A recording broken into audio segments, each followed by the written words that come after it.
வணக்கம் நண்பர்களே. நாம் இன்றைய வீடியோவில் புற்றுநோயினால் பாதிக்கப்பட்டவர்கள் உண்ணக்கூடிய உணவுகளும் புற்றுநோய் வராமல் தடுக்கக்கூடிய உணவுகள் பற்றி தெளிவாக பார்க்க போகின்றோம். வாருங்கள்.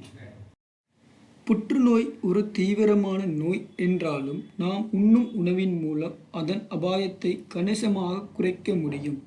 குறிப்பிட்ட உணவுகளில் உள்ள சத்துக்கள் புற்றுநோய் செல்களை எதிர்த்து போராடவும் உடல் ஆரோக்கியத்தை மேம்படுத்தவும் உதவுகின்றன.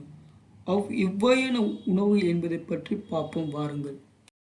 நாம் முதலாவது பார்க்க போகின்ற உணவு தக்காளி. தக்காளி லைகபின் என்ற சக்தி வாய்ந்த ஆன்டி ஆக்சிடென்ட் நிறைந்துள்ளது.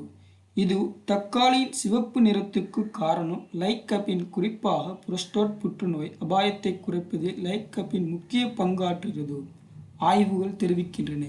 இது புற்றுநோய் செல் வளர்ச்சிக்கு தடுப்பதோடு செல் சேதத்தை குறைக்கிறது. இரண்டாவது உணவு பூண்டு. பூண்டில் அல்லிசின் மற்றும் பிற சல்பர் கலவைகள் உள்ளன.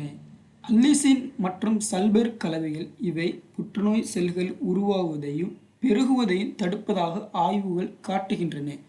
குறிப்பாக இரைப்பை, பெருங்குடல் மற்றும் உணவு குழாய் புற்றுநோய்களுக்கு எதிராக பாதுகாப்பு அளிக்கக்கூடும். இந்த கலவைகள் உடலில் உள்ள நச்சுப் பொருட்களை வெளியேற்றும் என்சைம்களின் செயற்பாட்டை தூண்டுகின்றன. மூன்றாவதாக சிட்ரஸ் பழங்கள். உதாரணமாக ஆரஞ்சு, எலுமிச்சை, திராட்சை பழம். இந்த பழங்களில் விட்டமின் சி மற்றும் ஃப்ளோவைட்கள் நிறைந்துள்ளன.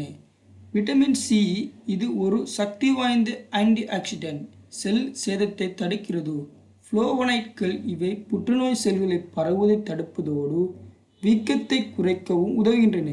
வாய், தொண்டை, இரைப்பை மற்றும் கணைய புற்றுநோய்களின் அபாயத்தை குறைக்க இவை உதவுகின்றன. நான்காவது முழு தானியங்கள். உதாரணமாக ஓட்ஸ், பழுப்பு அரிசி, முழு கோதுமை, பார்லி. முழு தானியங்களில் நார்ச்சத்து, ஆன்டி ஆக்சிடென்ட்கள் மற்றும் ஃபைட்டோ கெமிக்கல்கள் நிறைந்துள்ளன. நார்ச்சத்து இது குடல் இயக்கத்தை சீராக்கி குடலில் உள்ள புற்றுநோய் காரணிகளை விரைவாக வெளியேற்ற உதவுகிறது. இது பெருங்குடல் புற்றுநோய் அபாயத்தை குறைக்கிறது. ஃபைட்டோ கெமிக்கல்கள் இவை உடலில் ஏற்படும் வீக்கத்தை குறைத்து புற்றுநோய் செல்கள் வளர்ச்சியை தடுக்கும் ஆற்றலை கொண்டுள்ளன. ஐந்தாவது உணவு கீரை வகைகள். உதாரணமாக பசலைக்கீரை, சுருள்கீரை, காலோன். இந்த கீரைகளில் கரோட்டினாய்ட்கள் மற்றும் பைலோட் நிறைந்துள்ளன. கரோட்டினாய்ட்கள் இவை சக்தி வாய்ந்த ஆன்டி ஆக்சிடென்ட்கள், டிஎன்ஏ சேதத்தை தடுத்து புற்றுநோய் அபாயத்தை குறைக்கின்றன. பெலட் இது ஒரு டிஎன்ஏ பழுதுபார்க்கும் மற்றும் உருவாக்கும் செயல்முறையில் முக்கிய பங்காற்றுகிறது. பெலோட் குறைபாடு சில புற்றுநோய் அபாயத்தை அதிகரிக்கும். ஆறாவதாக பெர்ரி பழங்கள். உதாரணமாக strawberry, blackberry, blueberry, raspberry. Berry பழங்கள் ஆந்தோசியானின்கள் மற்றும் அலர்ஜிக் அமிலம் போன்ற ஆன்டி ஆக்சிடென்ட்களால் நிறைந்துள்ளன.